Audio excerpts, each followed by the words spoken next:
Hi friends. അങ്ങനെ രേണുസുതി വീണ്ടും ദുബായിൽ നിന്ന് നമ്മുടെ എയർപോർട്ടിൽ വന്നിറങ്ങി. അപ്പോൾ രേണുസുതിയെ പൊതിയാൻ ഒരുപാട് ഓൺലൈൻ മീഡിയാസ് ഉണ്ട് കേട്ടോ. അവർക്ക് കാണുമ്പോൾ ചോദിക്കാനുള്ള ഒരേ ഒരു വിശേഷം എന്താണ്? കല്യാണം എപ്പോഴാണ്? രേണുസുതിയെ കാണുമ്പോൾ വിവാഹം മാത്രമേ അവർക്ക് ചോദിക്കാനുള്ളൂ കേട്ടോ. നമുക്ക് കൂടുതൽ വിശേഷങ്ങൾ നമുക്ക് പറയാം. അതിന് മുന്നേ എൻ്റെ ഈ ചാനലും സബ്സ്ക്രൈബ് ചെയ്യുക, ഷെയർ ചെയ്യുക, ലൈക്ക് ചെയ്യുക, ബെൽബട്ടനും കൂടി അമർത്തിക്കോളൂ കേട്ടോ. അപ്പോൾ അവർ വന്ന് ചോദിക്കുന്നുണ്ട്, ചേച്ചി ഈ വിമർശനം കുറേ നടക്കുന്നുണ്ട്, ചേച്ചി എന്താണ് ഈ ബാറിൽ ഡാൻസ് കളിച്ചപ്പോഴതൊക്കെ എന്തുകൊണ്ടാണ് ചേച്ചി അതൊന്നും മറുപടി അറിയാത്തതെന്ന് ചോദിക്കുന്നുണ്ട്. അപ്പോൾ രേണുസുതി പറയുകയാണ്, വിമർശിക്കുന്നവർക്ക് വിമർശിക്കട്ടെ മക്കളെ, അവർക്ക് ക്യാഷ് കിട്ടുന്നത് വിമർശിക്കുമ്പോൾ. പക്ഷേ ഞാനത് കേട്ടിരുന്ന എനിക്ക് ക്യാഷ് കിട്ടുമോ?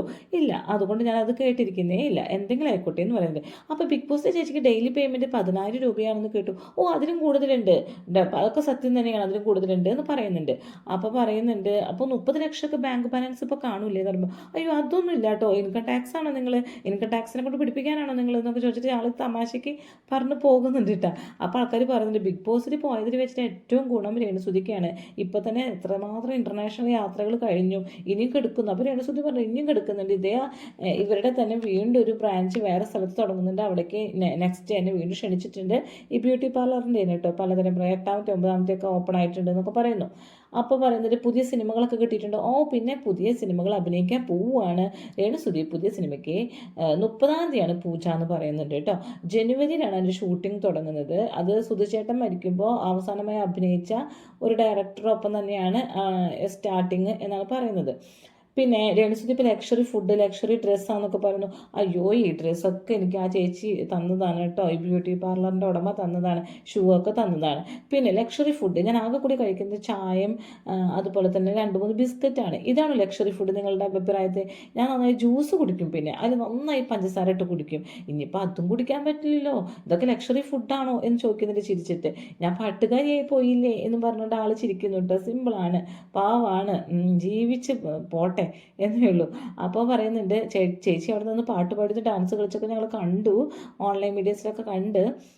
അപ്പോൾ ചേച്ചി ആരോർത്താ പാടിയത് ചോദിക്കുന്നത്. അപ്പോൾ പെട്ടെന്ന് അറിയാണ്ട് വന്നുപോയി, അതൊരാളോർത്ത് പാടിയതാണ്, അത് ഞാൻ പറയില്ല, ഇപ്പം പറയില്ല എന്ന് പറഞ്ഞു. പിന്നെ ആളിങ്ങനെ ആലോചിച്ചിട്ട് പറഞ്ഞു, അയ്യോ അത് 2 വർഷം കഴിഞ്ഞിട്ട് പറയാം കേട്ടോ, ഇപ്പം ഒന്നും പറയാൻ പറ്റില്ല, ഒരാളെ വെച്ചിട്ടാണ് പാടിയത് എന്നും പറഞ്ഞ്. അപ്പോൾ ആൾക്കാർ ചോദിക്കുന്നത്, അറബിയാണോ ചേച്ചി, അത് ദുബായിലുള്ള പേഴ്സൺ ആണോ ചേച്ചി, ഖത്തറിലുള്ള പേഴ്സൺ ആണോ, അത് കേരളീയനാണോ, ഇന്ത്യയിലുള്ളതാണോ എന്നൊക്കെ ചോദിക്കുന്നുണ്ട്.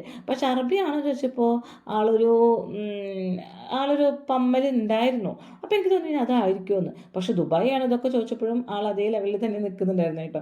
അപ്പോൾ ആൾക്കാരൊക്കെ പറയുകയാണ്, സാധാരണക്കാരുടെ സെലിബ്രിറ്റിയാണ് രേണുസുതി എന്ന് പറയുന്നത്. അപ്പോഴേക്കും വന്ന് ഫോട്ടോ എടുക്കുന്നൊക്കെ ഉണ്ട് കേട്ടോ കൂടെ നിർത്തിയിട്ട്. അപ്പോൾ ഒപ്പം പറയുന്നത്, എനിക്ക് നല്ല വിശക്കുന്നുണ്ട്, നിങ്ങളെല്ലാവരും പോയിക്കോ, ഞാൻ എന്തെങ്കിലും ഭക്ഷണം കഴിക്കട്ടെ. വീട്ടുകാരൊക്കെ വന്നിട്ടുണ്ട്, ഒരു റെഡ് കാറിൽ വന്ന് വീട്ടുകാർ നിൽക്കുന്നുണ്ട് വിളിച്ചു കൊണ്ടുപോകാൻ വേണ്ടിയിട്ടാണ്. അപ്പോൾ എല്ലാവരും പറയുന്നത്, 1 വർഷം മുന്നേ രേണുസുതിയൊക്കെ എല്ലാം പേടിയാണ്, ഇപ്പോൾ രേണുസുതിക്ക് അങ്ങനെയൊന്നും ഇല്ലാലേ എന്ന് പറയുന്നത്. അപ്പോൾ രേണുസുതി പറയുന്നുണ്ട്, ഉണ്ട്, എനിക്ക് ഡ്രൈവ് ചെയ്യാൻ ഭയങ്കര പേടിയാണ്. അപ്പോൾ പുതിയ കാറ് ഡ്രൈവ് ചെയ്യാൻ ആരാ? അതന്നെ ഇപ്പോൾ ഞാൻ ആലോചിക്കുന്നത്, പുതിയ കാറ് ഓർഡർ ചെയ്തിട്ടുണ്ട്, വന്നിട്ടില്ല, എപ്പോഴാണ് വരിക രേണുസുതി അതറിയില്ല, എപ്പോഴാണ് വരിക എന്നറിയില്ല. എൻ്റെ ഋതപ്പൻ്റെ ആഗ്രഹപ്രകാരം സ്വിഫ്റ്റാണ് ഞങ്ങൾ ഓർഡർ ചെയ്തിരിക്കുന്നത് എന്നൊക്കെ പറയുന്നുണ്ട് കേട്ടോ. അപ്പോൾ ചോദിക്കുന്നത്, രേണു ചേച്ചിയെ പോലെ ആകാൻ വേണ്ടി സ്ത്രീകൾ എന്താണ് ചെയ്യേണ്ടത്? അപ്പോൾ രേണു കുറച്ചേരം ആലോചിച്ചിട്ട് പറയും, എന്നെപ്പോലെയോ അനുഭവങ്ങൾ മാത്രം മതി, നമുക്ക് അനുഭവങ്ങളിൽ കൂടെ നടന്നു പോകുമ്പോഴാണ് നമുക്ക് ഇതുപോലെ ഉത്തേജനമൊക്കെ ലഭിക്കുന്നത് എന്ന് പറയുന്നുണ്ട് കേട്ടോ.